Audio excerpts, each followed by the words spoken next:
শোন ভাগিনা আমার, গ্রামে যেখানে ঘোরাঘুরি করিস না কেন কোনো সমস্যা নেই, কিন্তু ওই যে নদীর পাড়ে বড়ই গাছটা আছে, সে বড়ই গাছে কাছে কখনো যাবি না। ওই বড়ই গাছে পড়ি থাকে। পরিটা গ্রামের মানুষদের ভয় দেখায়, অনেক বড় ক্ষতিও করছে। মামার কথায় আমি অবাক হয়ে বললাম, সত্যি নাকি মামা? বড়ই গাছটাতে পড়ি থাকে? তুমি কি কখনো দেখেছো পরিটাকে? না ভাগিনা, আমি তো দেখিনি, তবে গ্রামের অনেকে দেখেছেন। আমার বাবা মানে তোর নানাও দেখেছে পরিটাকে। একটা অবাক করা বিষয় দেখ, বড়ি গাছটাকে কত বড়ই বড়ি ধরেছে, পেকে নিচেও পড়ে আছে, কিন্তু কেউ ওই বড়ি খেতে বা কুড়াতে আসেনি। তুই ভাগিনা শহরে পড়াশোনা করেছিস, তোর হয়তো এসব বিশ্বাস নাও থাকতে পারে। মামা হিসেবে আমার সতর্ক করার ছিল, আমি করে দিলাম। এদিকে আসবি না কেমন? এখন চল, বাড়ি থেকে পুকুরে মাছ ধরবো, চল। কথাটা বলে মামা আমাকে নিয়ে বাড়ির দিকে হাঁটতে লাগলেন। এদিকে তখন আমি পেছনে ফিরে বড়ই গাছটাকে আরেকবার দেখে নিলাম। বড়ই গাছের দিকে তাকিয়ে চলে গেলাম নানা বাড়িতে। সেখানে গিয়ে কথা মতো মামা সহ পুকুরে মাছ ধরলাম।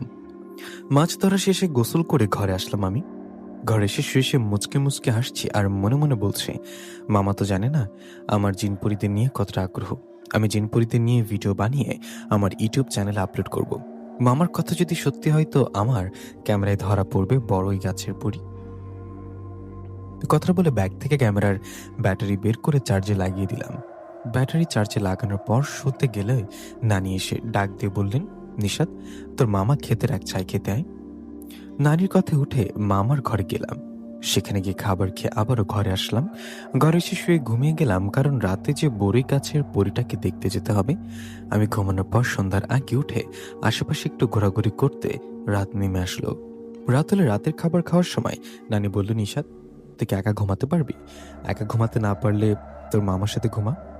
নানির কথা আমি একটু চুপ থেকে বললাম, না নানি, আমি একা ঘুমাতে পারবো। আমার আবার অন্য কারোর সাথে ঘুমাতে গেলে ঘুম আসে না। অবশ্য মামার সাথে ঘুমাতে পারলে ভালো হতো, মামার সাথে গল্প করতে পারতাম, কিন্তু কি করার, একা ছাড়া যে ঘুমাতে পারি না। আমার এরকম কথায় মামা বললেন, আচ্ছা তুই একাই ঘুমাবি, সমস্যা নেই। মামার কথায় আমি আর কি না বলে খাবার খেয়ে ঘরে গেলাম। ঘরে যাবার পর অপেক্ষা করতে লাগলাম রাত কিছুটা গভীর হওয়ার জন্য। এই ভেবে ফেসবুকে বন্ধুদের সাথে কথা বলে সময় পার করছিলাম। ওদের সাথে কথা বলতে বলতে রাতে কিছুটা গভীর হলো। তখন আমি আমার ব্যাগের মধ্যে ক্যামেরাটা নিয়ে আসতে করে উঠে দরজা খুলে চলে গেলাম বাইরে। বাইরে গিয়ে হাঁটতে লাগলাম ওই বড়ই গাছটার দিকে। আকাশের চাঁদের ঝলমলে আলোতে হাঁটতে ভালো লাগছিল। জিনভূতের ভয় না, মানুষ দেখে ফেলার ভয়। হাঁটছি আর ভাবছি কেউ দেখে যেন না ফেলে। এসব ভাবতে ভাবতে একসময় পৌঁছে গেলাম বড়ই গাছের কাছে। ওখানে গিয়ে বড়ই গাছ থেকে একটু দূরে একটা গাছের গোড়ায় বসে পড়লাম। দিনের বেলা মামার সাথে এখানে এসেছিলাম, তখন জায়গাটা স্বাভাবিক লাগলেও এখন ভয়ঙ্কর লাগছে। পাশে থাকা নদীর ঠান্ডা বাতাসে শরীরের লোম দাঁড়িয়ে যাচ্ছে। আমি গাছের গোড়ায় বসে ক্যামেরা অন করে বড় গাছের দিকে তাকিয়ে আছি কখন পড়ে আসে, কিন্তু অনেক সময় পার হয়ে গেলেও পরীকে দেখতে পারি না। আমি পরীকে না দেখায় একসময় ভাবলাম চলে যাব কিনা। ঠিক সে সময় বড়ই গাছের নিচে কিছু একটার আওয়াজ পাই। বড়ই গাছের নিচে আওয়াজ পেতে আমি ওদিকে তাকাই, কিন্তু ওখানে কাউকে দেখতে পারি না। আমি নিচের দিকে কাউকে না দেখে আবারও উপরের দিকে তাকিয়ে চমকে উঠি। উপরে তাকিয়ে দেখি বড়ই গাছের একটা ডালে বসে আছে একজন মহিলা অবয়ব। ওনার মুখ আমি দেখতে পাচ্ছিলাম না, কারণ উনি উল্টো দিকে নদীর দিকে মুখ করে বসেছিল।